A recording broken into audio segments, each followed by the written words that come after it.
We got us a beautiful morning here in Cortez, Florida. We had to come back one more time. We was here last year with a great friend of mine from Power Pole. This year, we're hanging out with another good friend of mine, Jarrod Mckenzie. He is a local born, raised Cortezian, if that's even a word. But that's who we're hanging out with today, and he said the bite is strong, and I'm expecting things to get really fun today.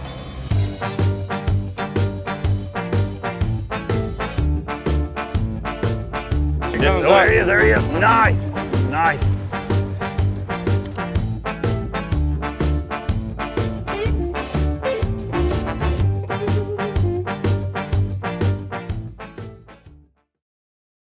So the day, as we started the day, you know, me and Jarrod had a little chat, and we had, you know, tide, when, where, all of that stuff matters no matter what you're doing, usually in the species list of whether it's freshwater or saltwater. It's very important in the saltwater world. So we needed a little stall plan for the morning because the tarpon bite wasn't something that was going to happen until a little before lunch or at lunch. So we chose the snook. It's never a bad thing to go catch a few snook. So we did a little warm-up session with the snook on the mangroves to start the day out. Oh, that's a big... Good Lord. Hey. At least you found a couple that were hungry anyway. A snook is a snook. Snook is a snook is a snook. I mean, you give this dude about 10 years, he'll be 40. Oh, yeah. I mean, there's no doubt about it. Especially around here, eating all these baits. Yeah, getting free lunches all day. Good Lord. You know, every big game has a little warm-up. This is our warm-up. We're warming up for the big game later. So when I start designing and picking locations and co-hosts for the seasons and the episodes throughout the season, I try with the same frame of mind when I'm picking locations and co-hosts. I try to find some uniqueness in the character, if you will, along with some individuality within the area and the co-host. Whether he's a charter captain or just a sponsor or just a friend or just an old friend, it doesn't really matter to me as far as who he is and what he does, as long as there's some uniqueness in his individuality of who he is in the sport of fishing. With that being said, Jarrod himself brought a very special uniqueness to the episode, to the location with his commercial tie-in, which really helped throughout the day as we made our way and navigated our way through the fishing. Little snooklet, little snooklet. Woo!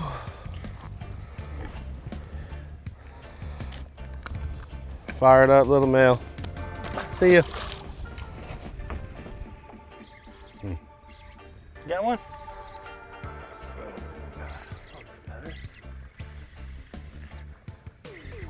That's a little bit better.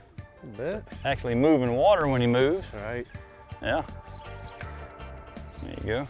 Graduating from the sippy cup to the Yeah. 32 ounce. Yeah, woo! Woo, there you go. There you go.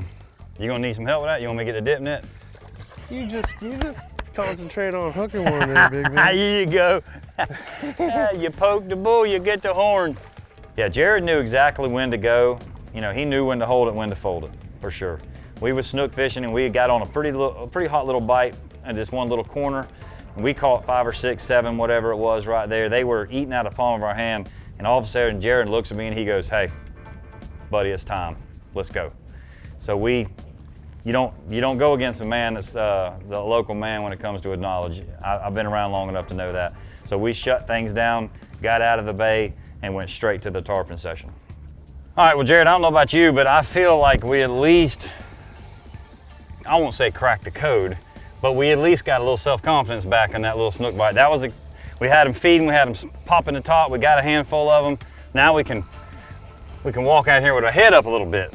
Yeah. This isn't really what we're here for. Nope, no giants, but you know, kept us busy till that tide got right. But it's time to go, boys. We gotta get us to the pass.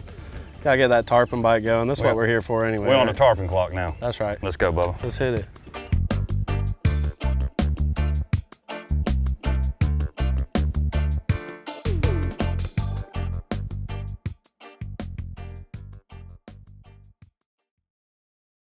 Yeah, you know, this time of year, everybody's coming down to Southwest Florida from, you know, Tampa to Boca Grande. This is the hot spot. This is where the tarpon migrate through, and they're eating those herrings and they're eating those crabs.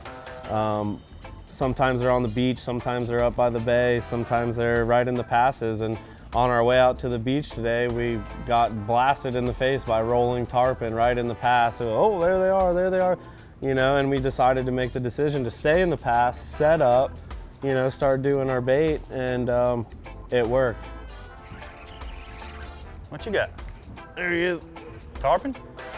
Got one? All right, all right. Let's get him up in the air. I don't know if it's a tarpon. It's something, huh? I don't know if it's a tarpon. Oh. There it is, there it is. That's what I'm talking about, Daddy. Yeah. Nice job, Jarrod, nice job. They like that chum, baby.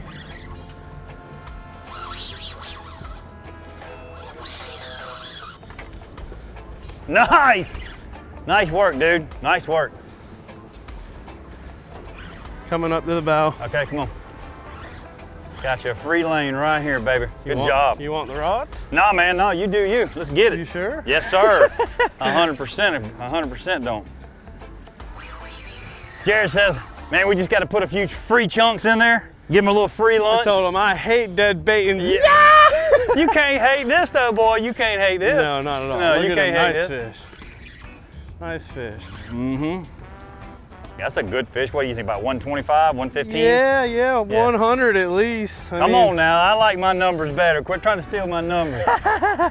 You know, this is a fishing show. We gotta brag a little and add a little. Here he is. Oh, come on up high. He's taking us around the world here. He ain't coming in there easy. I'm going to him. I'll go to him. Yeah.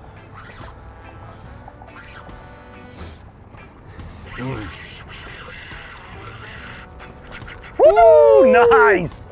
Sick. Nice work, dude.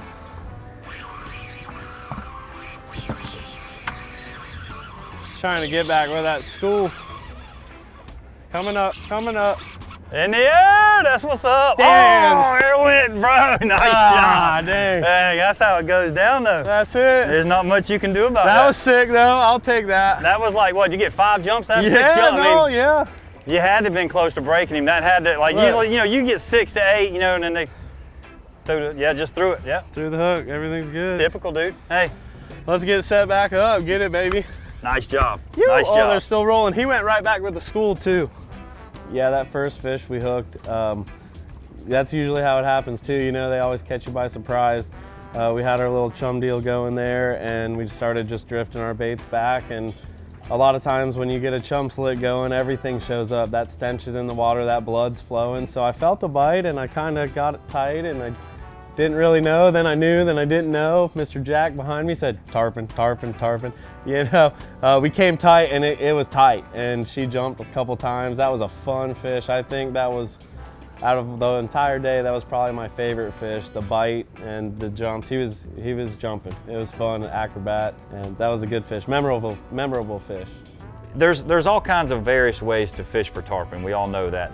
You can go all the way as fancy as flipping a fly rod around, pitching a fly for some, all the way down to is low budget, if you want to say, in a way, is catching them with live bait or cut bait. But I want to add this for all of the folks that are watching that may judge in that scale of things. We had about 6 or 8 boats in the general area of us doing roughly the same thing we were doing. The one thing that they didn't have on that boat is Jarrod. Jarrod knew how to diagnose all the way down to the tapers, the speed of the water, where the water was dropping during the low water, how the bait were going to condense, and where our hooks and our baits needed to be.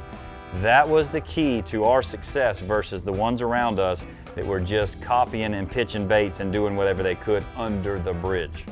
The difference is you need to understand the bottom. A lot of fishing's that way. If you don't understand the bottom, you can't get anything done in the top. And that's where Jarrod really stepped out and showed his background. And he's the reason why we were successful and a lot of boats were not. He hammered it so hard, the line just started getting ripped out of my hand super fast. Oh, there he is. Damn. Nice job, you got him? Yep. Okay, oh, there you go. Got the touch, but that's a big. Dude. Dang. Did you see how large that one was? Dang. That was a 200-pounder, yes. Dude. I saw him That for the was, split second hey. he let us see him. There you go. So our first instincts was to go to the pass and start watching the water and seeing if we could pick up some trends and see if we could learn what they were doing pretty quick in the pass. That worked very well. But just like all things, they have to come to an end and they have their windows of opportunities. That dried up for us. So the next thing we thought was, you know what? Let's go to Egmont. Let's go to the probably one of the most iconic tarpon fishery spots in this whole zone. As we're making our way out of the pass and we're turning north on the beach, we start just looking. You know, we're all fishy, you know, so we're just looking. And there went a blessing of Cortez. We looked down the beach and a strand of probably 30 tarpon comes swimming straight to us. We kicked into action, put some crabs together, throwed the trolling motor, the power pole moved down, positioned ourselves for what we was hoping would be success, to watch Jarrod once again get a blessing from the tarpon here in Cortez. It was absolutely amazing. Got it? All right, where'd they go? There they are right there, okay. Hanging out right there on that edge. Did we get the other one set up? Yep, it's Okay. in the live well. I don't know. Yeah. I don't know if they're gonna help us. No. They cool to look at, but I don't know if they're gonna help us. Yeah. It's tough right now with them chopping. Oh, there he is. He sure did get it, unbelievable. My man Jarrod can't do nothing wrong. Woo! Nice fish, nice. Nice job, dude. Ride him, Hook. That was rad. Come on, baby. We're on top of them, bro. I couldn't believe, we're literally sitting there like, oh, dang. There you go. Oh, he just Wait a minute, he helped. He just ate it. What? There's always a rubber gut in the group, you know? God, that's dang. usually me at the Yeah, table. you know what I have, mean? you have That to was the eat. Danny of the tarpon right there. You have to eat, dude. Yeah, oh yeah. I ain't passing up a meal, homie. Oh yeah, I'm looking across the table. Hey, you gonna finish that omelet by the chance? You know, that's the amazing thing about tarpon fishing, man, is you just never really know what's on their mind. You never really know what you're gonna get from them. And when you get this, it's extra cool because you always kind of downplay it, you know what I mean? The tarpon, you're always like, man, he ain't gonna They got a bad rap. Yeah, You know what I'm that's saying? right, They got a bad He rap. ain't gonna help us out. It's all about being in the right place at the right time with the right baits, dude. You know, I mean, dude, we just transferred from the dead baits to the crab. Yeah. We just went, oh, it's feeling crabby. Let's go do crab. Boom, got a crab. Yeah. Boom. Coming up. Oh, there he is. Nice. That was sick. Oh, that was half-hearted right there. I think you're about to get him. Oh yeah, he's done. It's a nice fish. He's like 95, 100, Oh, 105. 120. Oh, 112, yes. Yeah. See, I flipped the script on purpose then. See, I knew. That's Test. right. You want to take the rod and I'll land him? I can get a hold of him. Okay. Yeah, hopefully. If he'll let me. Yeah, he looks like he's about ready. There you go. Woo!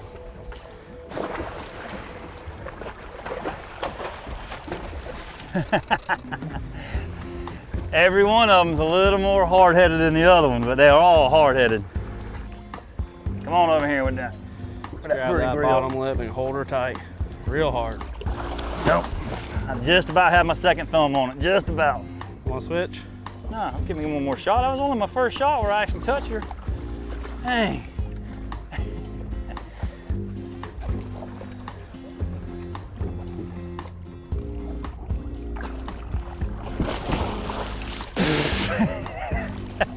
Let me get your rod. There was that salt soaking. water. There was that soaking I didn't want, but I got. Woo! Jarrod, nice job, buddy. What was that, number 6 or 7 we put in the air? And short period of time. finally got one to hang on for the long haul for us. Finally got her unbuttoned. I'm gonna lay her back down. I'm gonna give her a little bit, give her some gas.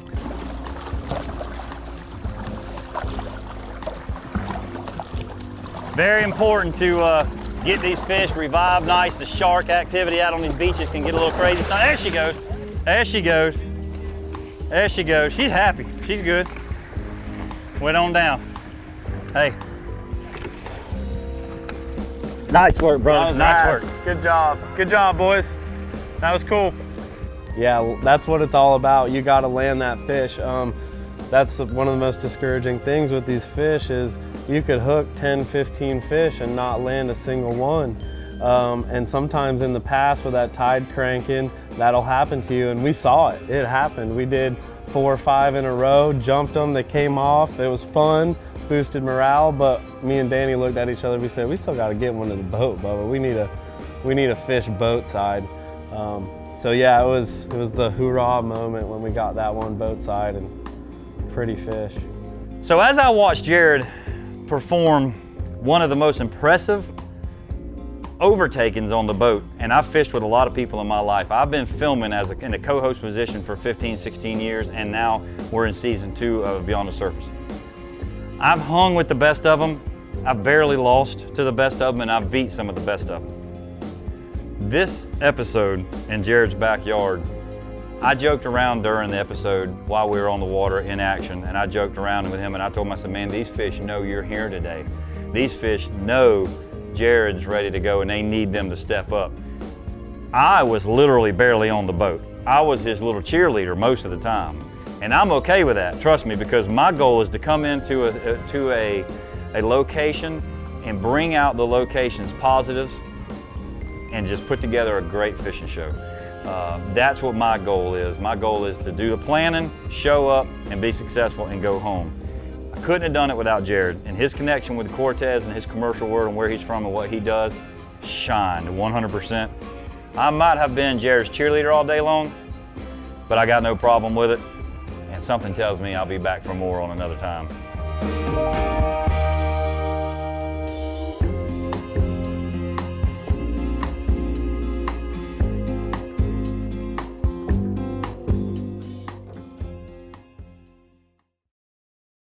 Being from Cedar Key, when I visit this place, I just came here for the first time last year. Last season I did a show, I did my show based on places I'd never been to before. Yeah, I remember that. I found Cortez, and it was the spot I'd never seen, never spent any time around. I rolled into town, and it was just almost like I got a breath of fresh air and went, I feel like I'm literally at home right here. I got that feeling over me, and that was one of the reasons why I reached out to you to come back, because when I was here last year, I did a different show. I filmed with one of the guys from Power Pole, and you know, he's from down this way, but it'd been 15 or so years since he'd spent time in the town. But this episode here specifically, me coming back this time around, was because of the connection me and you made first time we ever met. Yeah. It was like, there's a meme that bounces around. It's kind of funny, you know, you talk for a second, you go, wait, did we just become buddies? Did we just become buddies? That just happened? That's how it happened with me and you when you came up my way and fished with me, and found me on the internet and all that, you know, small stuff that happens. But coming back down here and just getting another look and feel and understanding of the area versus when I was here last year is what I'm getting at, you know. Yeah. And you explained to me a few things.